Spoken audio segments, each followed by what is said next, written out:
యేసు రక్తమే జయం పరిచర్య. ప్రియ రక్షకుడైన యేసుక్రీస్తు నామమున ఈ ఉదయకాలంలో మీ అందరికీ శుభములు కలుగునుగాక. పాపాత్ములు 100 మార్లు దుష్కార్యములు చేసి దీర్ఘాయుష్మంతులైనను దేవుని యందు భయభక్తులు కలిగి ఆయన సన్నిధికి భయపడి వారు క్షేమముగా ఉందురని దేవుని వాక్యం సెలవిస్తుంది. నా ప్రియ సహోదరి సహోదరులారా, భక్తిహీనులు దేవుని సన్నిధిని ఎన్నడూ వారు భయపడరు. వారికి క్షేమము కలగనే కలగదు. వారు నీడ వంటి వారికి దీర్ఘాయుష్ అన్నది లేకపోవను. భూమి మీద భక్తిహీనులు తాము చేసిన దుష్క్రియలకు శిక్ష రాకపోవుట చేత వారి హృదయపూర్వకంగా వాటిని ఇంకను కొనసాగిస్తున్నారు. అలా చేయుచును వాళ్ళు బ్రతుకుచున్నారు.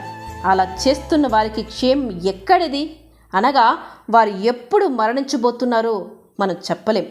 మరియు మరణించిన తరువాత దేవుని దృష్టికి వారు తప్పక నిర్దోషులనే ఎంచబడరు. ప్రత్యేకముగా వారి వలన దేవుని బిడ్డలకు ఇబ్బంది, ఇరుకుకరమైన స్థితి కలిగినట్లయితే దేవుడు ఉగ్రుడై లేచి తగిన శిక్షను వారికి విధించు దేవుడై ఉన్నారు. కనుక నీవు దేవుని సన్నిధిలో ఆయనను మహిమపరచు పాత్రగా, ఆయనకు ప్రీతిపరమైన పాత్రగా నీవు జీవించాలి. దేవుని సన్నిధిని అనగా దేవుని వాక్యమును, ఆయన ప్రేమను కోరుకుని నీవు ఇహమందును పరమందును క్షేమంగా ఉన్నందున సంగతి నీవు మరువకు. పరిశుద్ధ స్థలముల నుండి ఆయన నీకు సహాయము చేయును. నీ ప్రార్థనలకు జవాబు పరిశుద్ధ స్థలము నుండి, పరిశుద్ధ సహవాసము నుండి వచ్చునన్న సంగతి మరవకు. మనం దేవుడు ఆరాధించడానికి ఆలయంకు వెళ్ళినప్పుడు మనం పరిశుద్ధత కలిగి ఆరాధించాలి. మన దేవుడు అల్లరికి కర్త కాదు. మన దేవుడు క్రమశిక్షణ గలవాడు. క్రమశిక్షణను ప్రేమించు దేవుడు ఆయన. మన మందిరంకు వస్తున్నప్పుడు, దేవుని ఇంటిలోకి వస్తున్నామనే సంగతిని ఆ ధ్యాసతో మనం రావాలి.